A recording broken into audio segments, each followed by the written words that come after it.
नमस्कार, the press Hindi के साथ हैं आप और मैं हूं शरद।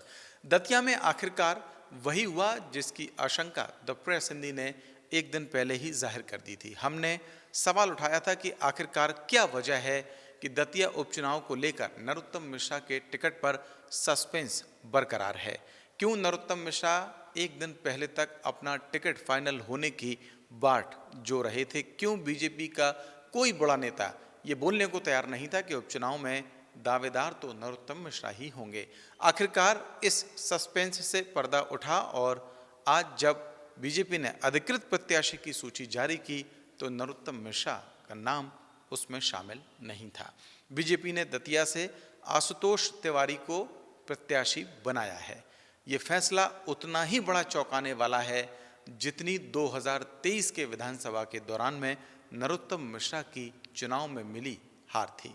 हालांकि हार के कारणों को लेकर बहुत सारे विषय चले और वो अब तक भी चलते रहे, लेकिन नरोत्तम मिश्रा ही दतिया से उम्मीदवार होंगे, इसमें कम ही लोगों को आशंका थी या कोई सस्पेंस था। लेकिन दबी आवाज में ये बातें चल रही थी कि क्या बीजेपी कोई बड़ा फैसला दतिया को लेकर ले सकती है, क्योंकि उपचुनाव की जो स्थिति बनी उसमें नरोत्तम मिश्रा जमीनी स्तर पर कहीं ना कहीं अपनी तैयारी कर जरूर रहे थे। हालांकि उन्होंने खुलकर इस बात को जाहिर नहीं किया, लेकिन बीजेपी जो मन में बैठाकर बैठी हुई थी वो दरअसल आशुतोष तिवारी के नाम पर सामने आया। पहले आपको संक्षिप्त में ये बताते हैं कि आखिरकार आशुतोष तिवारी है कौन, और फिर ये समझेंगे कि आखिरकार नरोत्तम मिश्रा का टिकट काटकर आशुतोष तिवारी को दिया क्यों गया है और इसके पीछे कौन वो शख्स है जिसकी वजह से ये टिकट में बदलाव हुआ है।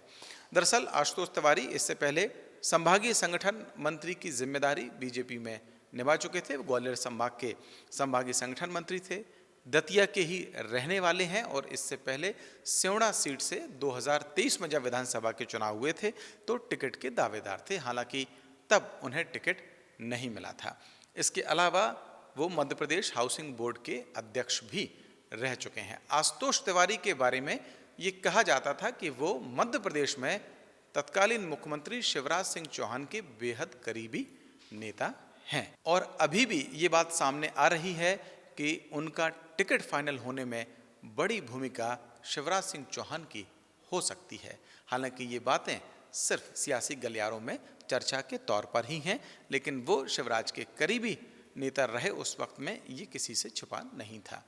अब सवाल ये उठता है कि आखिरकार आशुतोष तिवारी को टिकट नरोत्तम मिश्रा का टिकट काटकर दिया क्यों गया है।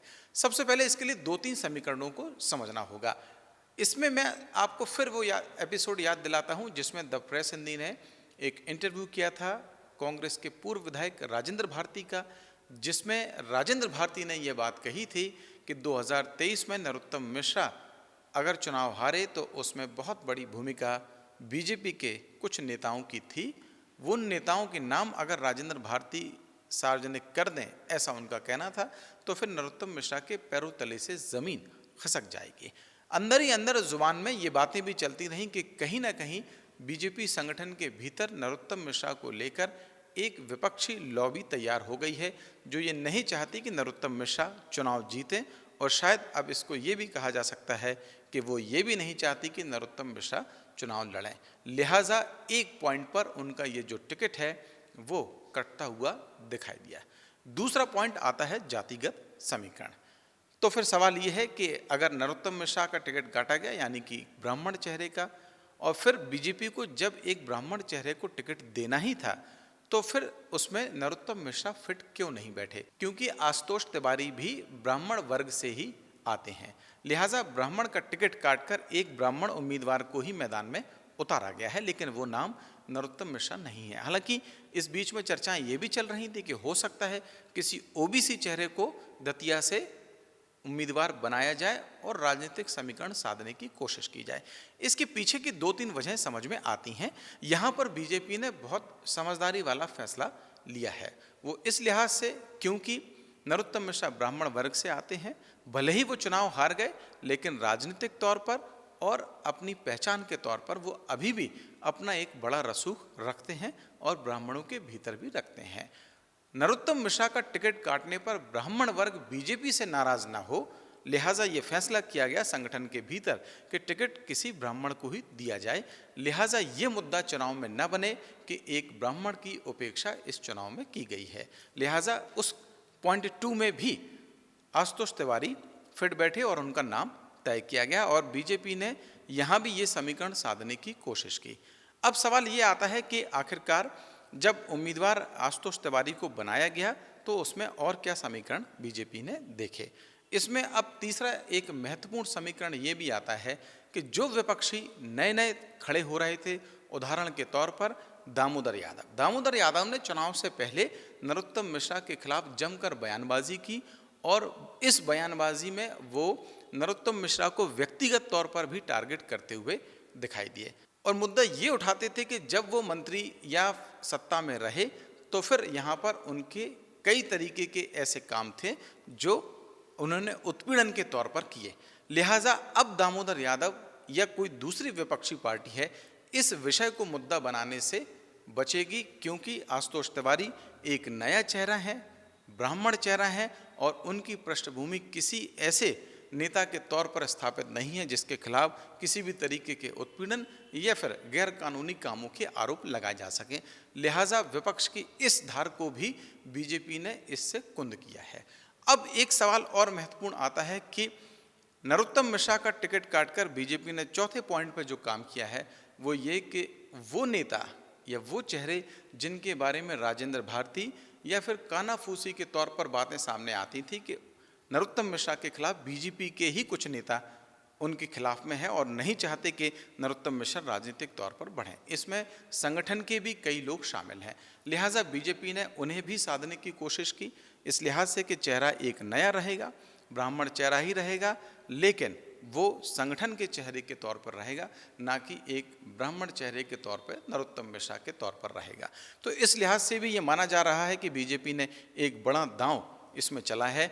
वहीं दूसरी तरफ एक मुद्दा ये भी कहा जा रहा है कि केंद्र की ओर से एक सर्वे रिपोर्ट भी करवाई गई दतिया उपचुनाव को लेकर, जिसमें ये कहा गया कि जो फीडबैक है वो शायद नरोत्तम मिश्रा के पक्ष में नहीं था।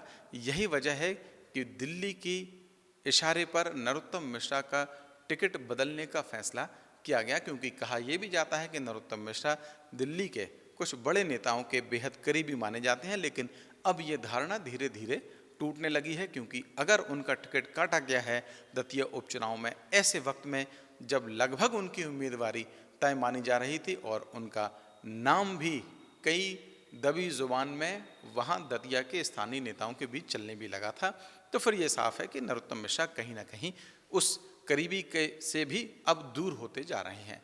कुल मिलाकर ये कहना होगा कि नरोत्तम मिश्रा का राजनीतिक भविष्य अब दांव पर है, क्योंकि 2023 में जब वो चुनाव हारे थे तो फिर ये कहा गया था कि अब उनका राजनीतिक भविष्य क्या होगा, क्योंकि इतने कद्दावर नेता का चुनाव हार जाना अपने आप में बड़ी बात थी। लेकिन अब उपचुनाव में एक मौका उन्हें अपनी वापसी का मिला था, लेकिन इस वापसी पर बीजेपी का इतना बड़ा ब्रेक नरोत्तम मिश्रा के राजनीतिक भविष्य को लेकर क्या संकेत दे रहा है, इसके बारे में अगर आपको भी कोई अनुमान हो तो कमेंट बॉक्स में आके हमें बताएं और मुझे दें इजाज़त। नमस्कार।